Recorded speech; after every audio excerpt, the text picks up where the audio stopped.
Scholars love to measure dragons in leagues of wing and fathoms of flame. Yet I say the true measure of a dragon is not its size, but the echo it leaves upon the world. Come closer to the brazier and warm your hands, for tonight we will leave the titans to their shadows and seek the embers in the ashes. 10 dragons so small that history might have swept them aside had their fires not burned bright for a heartbeat. We shall march from the largest of these little terrors to the littlest horror of all, and in each, I promise you tragedy, valor, and a whiff of brimstone. If these words have stirred your heart, know this: there are many more tales yet to be told. Subscribe and join our fellowship of lawkeepers. Together, we'll ensure these stories of fire and blood are never lost to the smoking sea. The quill scratches on. 1. Tyraxes.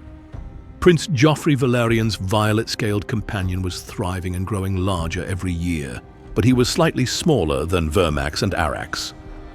Praise enough, for Vermax and Arax were stout beasts, but a reminder that even a half-grown dragon is a terrible thing. By 129, AC Tyraxes could fly from Dragonstone to Gulltown. Yet Queen Rhaenyra forbade her 12-year-old son to take him into battle.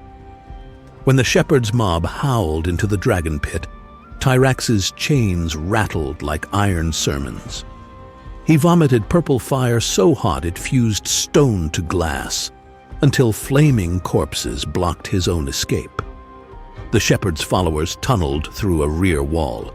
Chains snarled round limbs, still stretching to their full promise, and pikes ended what masonry began.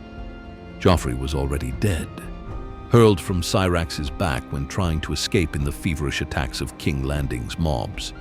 But Laura remembers the violet Wyrms' last roar, a note of anger, of mourning, and of youth undone. Moon Dancer. Lady Baela Targaryen's dragon was no larger than a warhorse, though slender wings flashed pearl along the veins. Too slight to bear her in 129 AC, she was saddle-broke a year later, just in time. When Aegon II captured Dragonstone, Baela slipped her jailers, loosed Moondancer's chains, and shot skyward. Across the volcanic peak lurked Sunfire, half-crippled yet vast. In the crimson light of dawn, tiny Moondancer wove around the golden behemoth, talons scoring wing membrane, teeth raking scale. Sunfire's answering gout blinded her, but even ablaze, she drove him down. On the shattered courtyard stones, she died, devoured in fragments, but Sunfire never truly flew again. Thus did the merest green spark scorch a king. Grey Ghost, approximately 28 feet long, 45 feet wingspan. Grey Ghost was pale grey-white, the color of morning mist, and as shy as his name. Wild, unridden, he darted through clouds to snatch fish from the narrow sea, nesting in a volcanic vent on Dragonmont. Dragonseed sought him, none found him. Yet fate did, in the golden shape of Sunfire, returned to Dragonstone and ravenous. Sailors of the Nessaria watched two shapes twist above the mountain, one pale, one radiant. Minutes later, only Sunfire remained, blood-slick jaws tearing alabaster wing. Grey Ghost left behind neither rider nor skull. Only a caution: shy dragons may perch beyond men's reach, but not beyond their wars. Morning. Hatched, pink of scale with onyx horns, Morning slipped from an egg Syrax had laid and Rhaenyra Targaryen carried to the Vale. At first, she coiled about her shoulders like a stole, causing small folk to gasp at the living jewelry.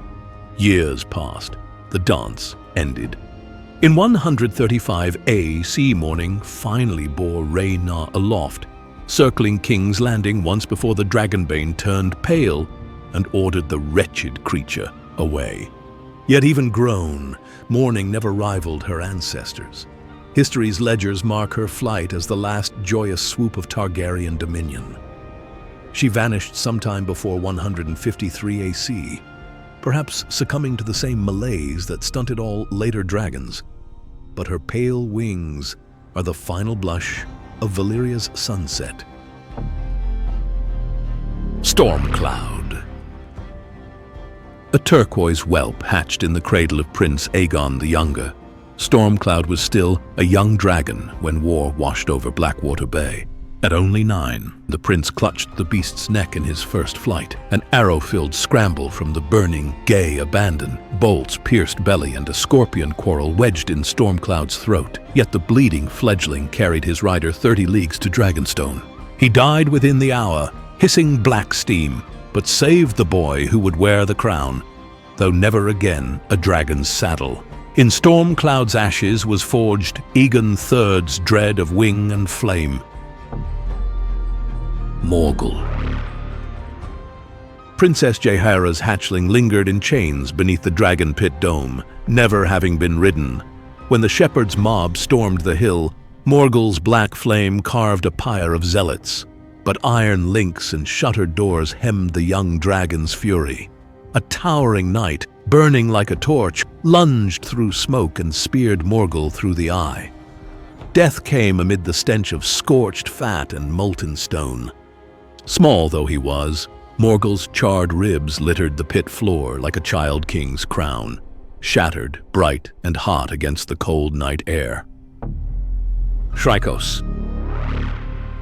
Bound to Prince Jaehaerys, Shrios fought beside Morgle. Heavy chains rattled as panic jolted her. An axe-wielding woodsman known as Hob the Hewer leapt onto her neck. 7 times his blade fell, each blow to the name of a god, until the stranger's blow crashed through scale and bone into Shrios's brain. Blood hissed on hot sandstone, mob cheers drowned in dragon shrieks. Scores lay dead by her dying fire, yet Shrios never soared above a city parapet. She was a promise the dance broke before it sprouted wings. The Last Dragon. The last dragon was a green female, small and stunted, with withered wings. Hatched in Aegon III's reign, she coughed thin fire and laid 5 eggs that turned to stone. Small folk whispered that the dragonbane poisoned her. Maesters merely note her 153 AC death.